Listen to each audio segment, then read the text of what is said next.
berbeda.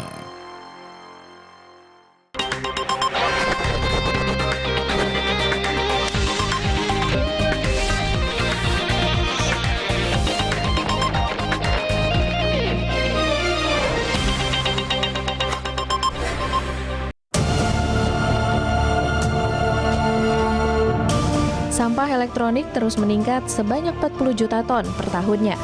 Badan Perserikatan Bangsa-Bangsa untuk Program Lingkungan menyebutkan pada tahun 2020 sampah berupa komputer bekas di Afrika Selatan dan Tiongkok akan melonjak dari 200% hingga 400%.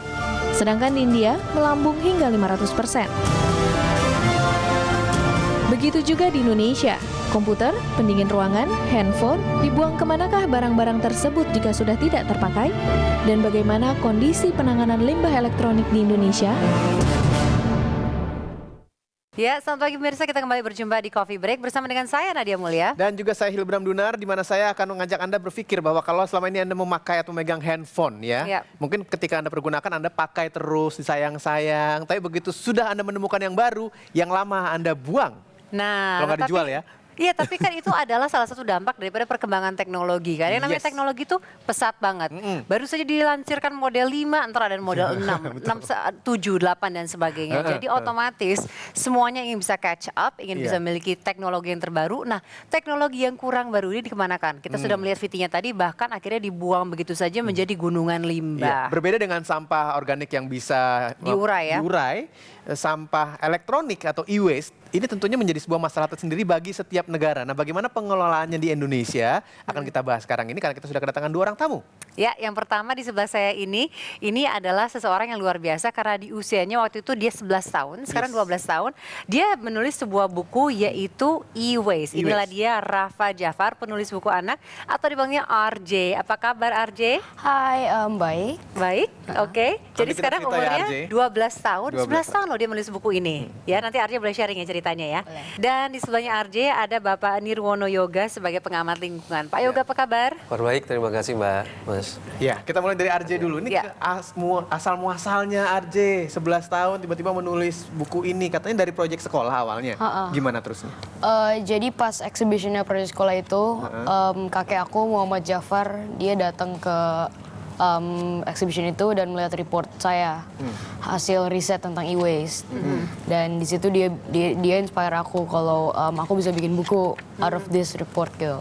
Oh, jadi emang tugas sekolahnya mengenai e-waste, sampah elektronik. Iya, jadi tugas sekolahnya itu kita harus menangani sebuah isu dan aku kebetulan dapat isunya yang tentang e-waste. Apa yang dilakukan pertama kali, riset dari internet lalu mengumpulkan juga atau bagaimana? Aku riset dari internet, ada juga interview orang-orang, juga field trip ke pembuangan akhir di WMI. Di mana? WMI itu ada di Bukur kalau nggak salah. Jadi itu tempat pembuangan akhir. Jadi kita tanya-tanya e-waste itu diapain sih di situ, gimana cara mereka nanganinnya, diapain. Abis itu kita juga wawancara sebuah kru dari mereka ternyata juga punya center. Itu mereka punya Dropbox yang kita bisa drop e-waste kita di Dropbox itu. Saya ingin bertanya kepada Pak Yoga ya, bagaimana dengan e-waste ini? E-waste ini kan bahkan kita buang baterai aja kan ibaratnya nggak bisa sembarangan. Apa kondisinya saat ini bagaimana dan apa sih dampaknya kalau e-waste itu dibiarkan saja? Ya, jadi kalau kita merunut ke Undang-Undang Nomor 18 tahun 2008 tentang pengelolaan sampah ya, secara umum kan memang ada 3 sampah yang menjadi acuan kita. Pertama tentu adalah sampah organik yang bisa kita olah menjadi dari sisa sayuran, makanan menjadi kompos ini kan. Jadi pupuk ya. Ya, betul. Kemudian yang kedua adalah sampah anorganik. Ini yang plastik, gelas yang masih bisa didaur ulang. Nah, yang ketiga ini adalah sampah B3 yang merupakan bahan beracun. Yang kalaupun itu istilahnya ditanam di tanah masih beracun, dibakar juga, uap pembakaran juga meracuni ozon bumi gitu. Nah, ini yang seringkali justru lewat. Gitu. Kenapa? Karena ini seringkali yang menjadi orang nggak mau sentuhan. Karena kalau itu diurus beracun, dibakar beracun, disimpan aja istilahnya dikubur gitu masih meracuni tanah. Nah ini akibatnya yang seringkali justru kita tidak tangani. Sampai dengan sekarang pemerintah tuh belum mempunyai tempat pengolahan sampah khusus elektronik. Sehingga se-Indonesia belum belum ada. Yang kedua, akibatnya kelompok-kelompok masyarakat kita ini, beberapa lokasi yang kita sudah tinjau di Jabodetabek saja ya, beberapa lokasinya ini mengumpulkan sampah secara mandiri. Nah, yang paling tidak diketahui oleh masyarakat adalah banyak sekali sampah-sampah elektronik kan mengandung bahan-bahan yang beracun. Ya, barang-barang beracun yang sebenarnya sangat berbahaya untuk kesehatan. Jadi tadi umpamanya bahan beracunnya sendiri kalau dikubur juga tidak menyelesaikan masalah, kalaupun dibakar dengan insinerator juga menimbulkan asap yang beracun. Nah, oleh karena itu banyak sekali yang sekarang terjadi lebih kepada penampungan sementara. Ya, jadi belum terurai secara teknis. Taruh kalau kita bicara mulai dari tabung elektronik TV gitu ya. Tabung elektronik TV sendiri, tabungnya sendiri ini kan mengandung zat yang sebenarnya secara kimia itu berbahaya untuk tabung televisi. Nah, sementara kita ini kan tidak ada pengolahan bagaimana tabung itu kan tidak boleh main dipecah aja begitu. Iya, nah, betul. ini yang seringkali tidak selesai. Belum kalau kita bicara layar monitor tabung juga. Nah, bahan-bahan sampai tegang karena kalau dalam sistem produksinya bahan ini tidak boleh sembarangan. Bahkan untuk memprosesnya sendiri harus mempunyai tempat yang khusus. Oh, berarti belum ada solusinya? Belum, sampai dengan sekarang belum ada. Lalu bagaimana efeknya, bagaimana kita mengatur, menyimbangkannya, mungkin kita bahas sebentar lagi Dan ya. juga ingin menanyakan juga temuan dari bukunya RJ ini nih, sudah hasil riset penelitian dari kacamata seorang anak yang masih muda ya. Kita akan melihat kira-kira mungkin justru solusinya ada di RJ nih. Mungkin bisa memberikan solusi kepada bangsa kita tentang bagaimana cara bisa mengolah atau mengolah limbah elektronik ini ya. Ya, baik, jangan kemana-mana, kami segera kembali tentunya di Coffee Break.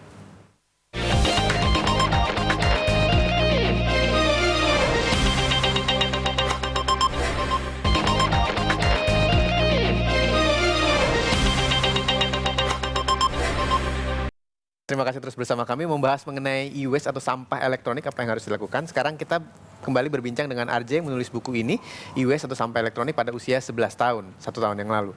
Terus RJ, setelah ditemukan jalan-jalan ke sana kemari, itu biasanya diapain sampah-sampah itu, sama tempat pembuangan sampah, tempat pembuangan akhir itu? Kalau yang aku tahu dari jadi mereka membawa sampah elektronik itu ke Singapura. Karena Singapura punya proper recycling machine. Mungkin Pak Yoga, alasan kenapa? Jadi memang ini merupakan suatu hal yang harus dilakukan oleh produsen. Kebetulan Indonesia memang bukan merupakan sebuah negara yang produksi barang-barang elektronik secara masif ibaratnya. Jadi solusinya apa nih? Jadi kalau kita menurut di Undang-Undang Nomor 18 2008 itu ada 3 langkah yang sudah ditulis sebenarnya, tapi ini belum dilaksanakan secara tuntas. Yang pertama kan semangat dari pengelolaan sampah di Indonesia ini kan sebenarnya reduce, reuse, recycle. Jadi peningkatan pengurangan penggunaan sampah, kemudian mendaur ulang sampah sampai juga memilih barang secara bijak sebenarnya. Barang-barang elektronik kan sebenarnya bukan barang-barang yang sekali pakai buang sebenarnya. Jadi yang diedukasi kepada masyarakat itu adalah di situ sebenarnya perannya. Karena sebagus apapun tempat, tapi kalau masalah kita boros, konsumtif sampah, maka produksi sampah kita selalu akan banyak. Kan persoalannya justru bagaimana sejak awal sampah itu berkurang dulu kan. Nah, kemudian yang kedua, di dalam undang-undang sudah dijelaskan bagi setiap produsen apapun barang yang dalam tanda petik meracuni bumi, itu wajib bertanggung jawab terhadap produk yang mereka produksi. Jadi sudah ada aturan. Jadi mulai dari produksi plastik, kemudian karet, apalagi barang elektronik, ada tanggung jawab produsen di situ. Nah, disitulah nanti mereka membuat sistem. Kalau tidak salah, Indonesia mentargetkan tahun 2020 ya, seluruh barang produksi tadi wajib bertanggung jawab. Gitu. Tahun 2020 wajib secara siklus. Jadi mereka memproduksi sampai dengan mereka bertanggung jawab untuk mengolah hasil barang yang sudah tidak digunakan lagi itu tanggung jawab ada di produsen. Which is kebanyakan produsennya ini adalah produsen-produsen asing pastinya juga kan ya. Betul. Nah itu yang mengakibatkan tadi tidak heran ngomongnya produk dari namanya. Indonesia tidak membutuhkan alat untuk pengolahan, tapi justru di Singapura kan negara-negara yang menghasilkan sampah elektronik besar adalah negara-negara yang merupakan industri elektronik. Kita bisa bicara mulai tadi dari Tiongkok ya, kemudian di Amerika Serikat sendiri sampai dengan ke India. Ini kan negara-negara industri elektronik sebenarnya. Bahkan ini juga terjadi di sebagian besar negara-negara di Eropa sebagai penghasil utama barang-barang elektronik gitu kan. Nah, Tetapi kenapa mereka, terutama di Eropa, tidak menjadi masalah utama? Karena aturannya sangat ketat.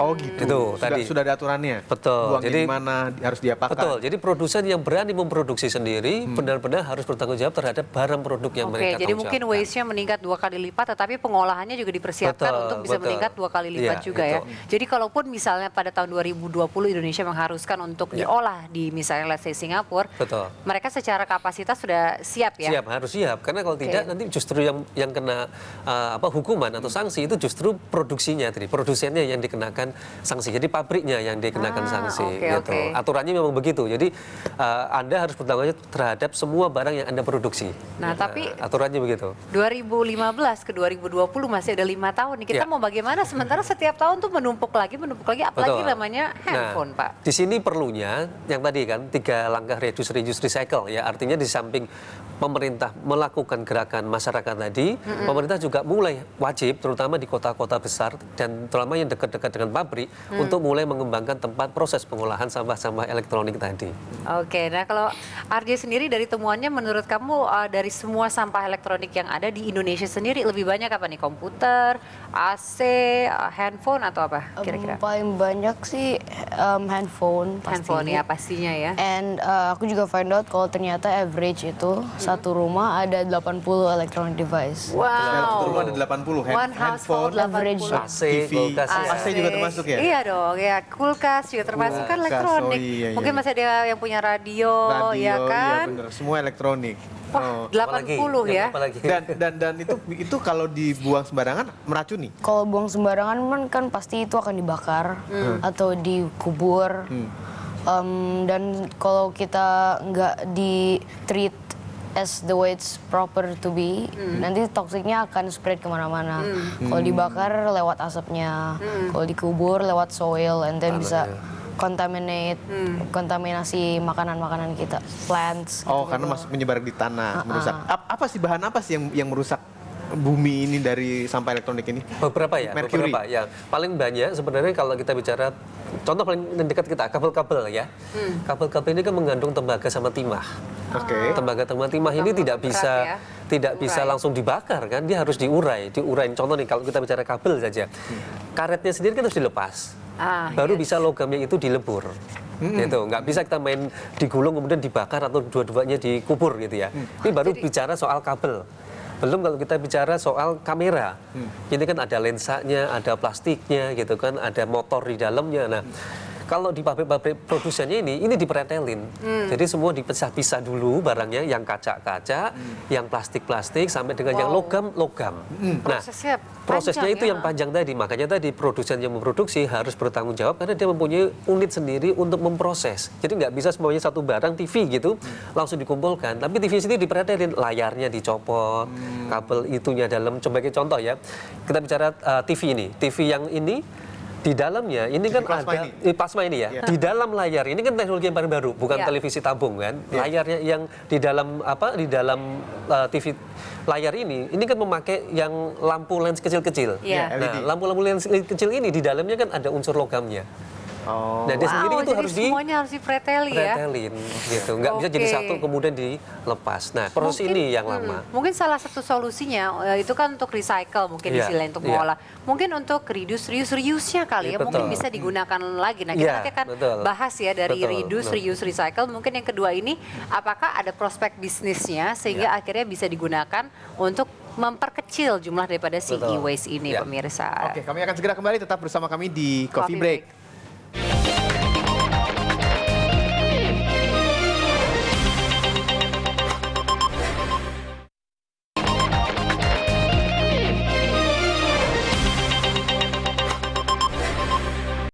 Kami lanjutkan lagi berbicara mengenai e-waste atau sampah elektronik. RJ punya sebuah fakta yang cukup mengagetkan. Kalau dikumpulkan di tahun 2013 ya, waktu menulis buku ini, itu ada seberapa banyak sampah elektronik di dunia ini? Sama dengan 200 Empire State Building. Wow, gedung 200 Empire State Building. Pencakar langit yang di Amerika. 200 ya? 200. Jadi kalau dikumpulkan semua dari seluruh dunia, itu tahun 2013 saja? Tahun 2013. Dan tiap tahun pasti bertambah. Dari RJ sendiri, kira-kira apa sih yang harus dilakukan? Actionnya aku adalah membuat Dropbox.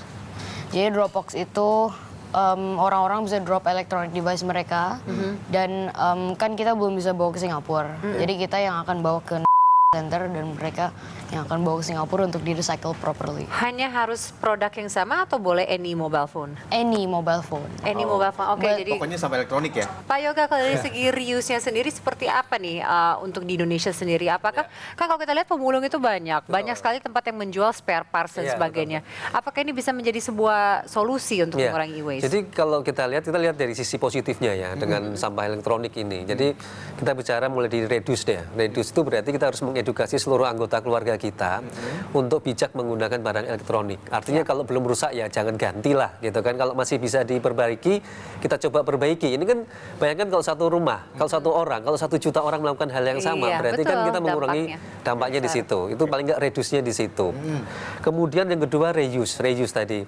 Ini sebenarnya justru memberikan peluang ekonomi baru bagi masyarakat lokal, yaitu menjadi tempat-tempat penampungan yang khusus. Jadi ada tempat penampungan kulkas, tempat penampungan AC, tempat penampungan elektronik handphone bahkan ya, yang kemudian dibina oleh masyarakat, oleh pemerintah, bagaimana barang-barang yang tadinya menjadi rusak itu bisa diperbaiki, bahkan bisa dipakai atau digunakan oleh keluarga yang lain. Sudah. Belum ini, belum. Itu belum, karena justru itu yang harusnya dikerjakan, gitu mungkin kan? saat ini secara tidak terorganisir ya. Iya, sekarang kan masih sporadis dan secara mandiri, artinya belum ada upaya kegiatan bersama tadi untuk disalurkan secara bersama-sama tadi kan, di mana tadi yang disponsori oleh industrinya tadi, gitu kan? Kalau ada sponsor dari industri, maka peluang ekonomi tadi bisa dikembangkan. Jangan lupa, yang kita bicarakan kan sampah elektronik itu ada di kota besar. Bagaimana dengan kota-kota kecil yang seharusnya bisa memanfaatkan barang-barang dari kota besar yang sudah diperbaiki tadi, gitu kan? Oh, barangnya dioper ke sana. Ya kan diperbaiki kemudian dioper. Contoh Reuse, kita bicara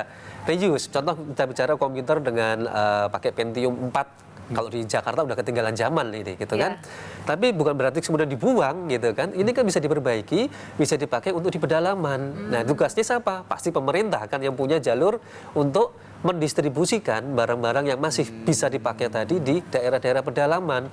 Jangan lupa daerah-daerah pedalaman tuh komputer juga belum tentu familiar di situ kan. Nah, padahal di Jakarta dan kota-kota besar Indonesia barang-barang seperti ini yang justru banyak menjadi barang rongsokan. Justru mereka membutuhkan mungkin yang paling simpel, teknologi yang paling sederhana yang mungkin sudah ketinggalan kalau di ibu kota itu yang beberapa tahun sebelumnya. Nah, gapnya jembatan itu yang hilang. Nah, disinilah saya rasa di mana masyarakat bisa mengumpulkan sesuai dengan produknya, pemerintah dan sponsor membiayai bagaimana mendistribusikan barang bisa digunakan ulang ke daerah-daerah yang membutuhkan. Jadi sekarang ini benar-benar belum ada aturannya dan belum ada sistemnya sama sekali. Iya, jadi gapnya di situ sekarang yang makanya RJ penting sekali ketika mengorganisir orang untuk bisa membuang sampah elektronik yang kecil. Betul, jadi Dropbox tadi itu ya. Ke Singapura. Oh, Oke, mungkin jadi dari sini ya, dari seorang anak kecil bisa menghasilkan sebuah ide kan. Sebenarnya ini kita butuhkan berbagai solusi-solusi lainnya. Nah, mungkin sebagai kata penutup mungkin RJ bisa memberikan sedikit harapan kamu ya sebagai generasi muda, dan mungkin kamu juga ada solusi apa yang kira-kira kita semua bisa melakukan untuk bisa mengurangi e-waste ini. Harus ngapain nih, J? Kita harus recycle e-waste. And ada fact, if everyone recycles one phone, at the end of its life, kita bisa save nearly 80,000 tons of raw materials. 80,000 tons. Oke, jika semua orang merecycle satu handphone saja. Oke, dan satu upaya yang kamu lakukan udah melalui Dropbox kamu itu ya. Oke, Pak Yoga boleh dong sedikit memberikan harapan, himbauan dan juga mungkin kira-kira arahan nih apa sih yang perlu dilakukan lagi secara lebih konkret? Ya, menurut saya ada 3 pihak ya. Ini kan kalau kita bicara aturan undang-undang sudah cukup sebenarnya. Bahkan peraturan daerah juga sudah ada. Tapi saya berharap ada 3 pihak yang bisa berkolaborasi. Pertama tadi, masyarakat sudah bisa mengembangkan justru ekonomi kreatif sebenarnya dari barang-barang e-waste. Ini kan sebenarnya masih banyak barang yang bisa dipakai untuk e-waste. Bahkan ada beberapa seniman juga mengembangkan patung-patung kesenian dari barang-barang e-waste. Gitu. Jadi justru ditantang adalah bagaimana dengan sudah adanya ekonomi kreatif kita itu menghasilkan dari barang-barang e-waste umpamanya. Satu, itu masyarakat bisa tumbuh gitu kan. Kedua, pihak produsen tadi kan, produsen mau tidak mau harus ikut mensponsori kegiatan-kegiatan ekonomi kreatif kita, gitu kan, dengan berbasis ke e-waste. Apalagi kalau ada teman-teman seperti RG banyak di Indonesia, gitu kan. Artinya justru kita butuh model-model kayak RG ini untuk di sekolah-sekolah seluruh Indonesia, benar sadar e-waste.